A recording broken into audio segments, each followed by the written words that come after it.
Online dating, divorce ahead. Hello, I'm H.G. Tudor. Many of you know that I do not advocate online dating for you. Many thousands of people have consulted with me.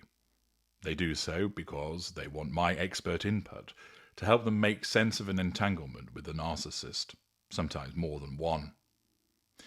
Usually romantic or familial, but it can also be in relation to business, friendships, neighbours, and so forth.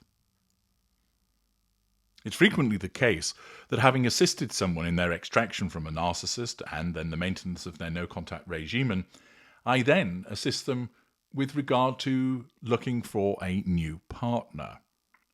Naturally, this is not something that can be done straight away following the extraction from the narcissist, and I put in place strict measures to assist that person before they're deemed ready to go looking for romance elsewhere. Repeatedly, when I'm undertaking narc detectors or audio consultations, individuals talk about how they met the narcissist on online dating sites, or talking about the possibility of using them, or indeed saying that they have done so. Regular viewers of my work know that I repeatedly tell you you ought not to be using them. If you want a detailed expansion as to the reasons why you shouldn't use online dating, please watch my video of that name. For a brief summary, basically, online dating is a hunting ground for narcissists. It's swimming with narcissists. It's like shooting a fish in a barrel for a narcissist.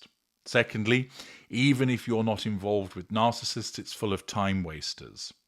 Thirdly, you're unlikely to have a positive experience ultimately because it's an unrealistic environment whereby there are raised expectations on the part of either party, which means the possibilities of success are much reduced.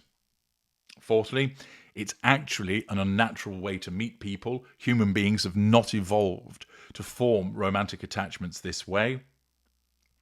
And fifthly, it quite simply is an environment whereby you're less likely to have a successful relationship. Now, I know that there are people that will say, oh, I met my husband on online dating, we're perfectly happy. Yes, there are success stories, of course there are. And the various platforms are keen to herald those successes. But it must not be forgotten that for every success there are dozens more of failures. And often they involve ensnarement with a narcissist and all that follows, or if that doesn't happen, disappointment, disillusionment, and wasted time. I regularly explain to those that I consult with, you must stay away from online dating, primarily because of the lurking narcissists, but also, even if you are able to spot those narcissists as a consequence of my work and my teachings, there are still fundamental reasons why you shouldn't bother with it, narcissists aside. And one of those is the fact that you're less likely to have a successful relationship. And this has now been demonstrated.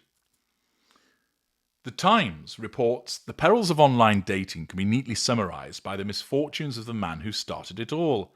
Gary Kremen founded Match.com in the mid-1990s, in part so he could marry the best woman in the world. A noble objective, you might think. Funnily enough, a few years later his girlfriend left him for a man she met on his site. The internet has transformed dating. But a fascinating study confirms what people have suspected all along, and certainly what I've advocated. It leads to worse relationships. Polish researchers surveyed more than 6,600 people in relationships in dozens of countries, Britain included. Each was asked how they met their partner and then given a survey of questions about how happy they were with their romantic lives. The results are striking. Even when adjusted for other factors, couples who met offline were more satisfied than those who met online. Offline couples were more likely to agree that their partner really understands me, and were more likely to say their relationship was passionate. The biggest difference concerned commitment. Even when adjusted for the length of the relationship, couples who met online were, on average, less likely to view their relationship as permanent than those who met the old-fashioned way. Why is that? Well, in part, because it will include narcissists who are frequent users of dating sites, and therefore they are more likely to regard the relationship as one which is transient because of their lack of accountability. The differences are modest, but statistically significant, not least because at least a tenth of the population met their partner digitally.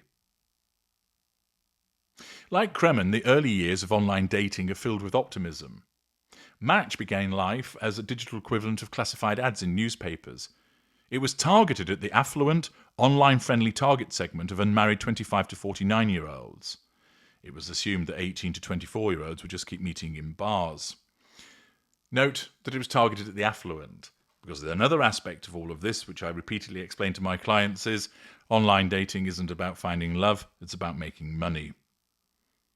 Initial studies suggested that couples who met online were less likely to separate. Some even suggested digital-first families had higher marital satisfaction than those who met in person.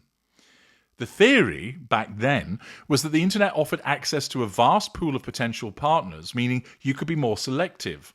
You had more choice, and therefore you're more likely to find somebody that was compatible with you. You weren't confined, say, to a social circle of 5 eligible people, or a handful of eligible people from your workplace. But that was what was thought then, but the statistics tell a different story. Comparing today's swipe-driven mobile dating with its forerunner is like comparing an iPhone to a rotary dial landline. Research by the Marriage Foundation has found that during the first 5 years of marriage, divorce rates are 7% for couples who meet socially in bars, clubs and nights out. They are similarly low for those who meet their spouse at school or university. Higher for those that meet at work, 13%. But the highest rate of all was among couples who met online. 15% of them were divorced before the 5-year mark. You see, why is this?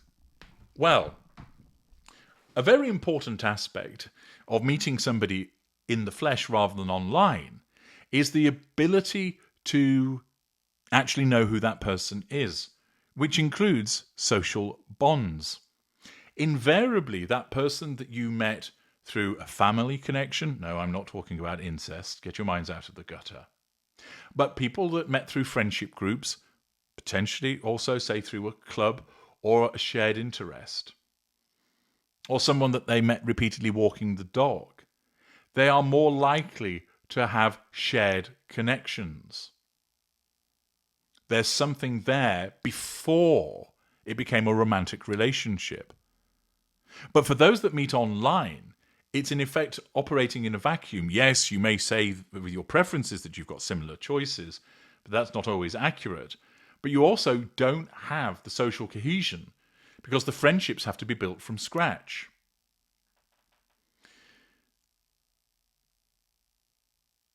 There's also something about the choice of partner that makes online dating problematic.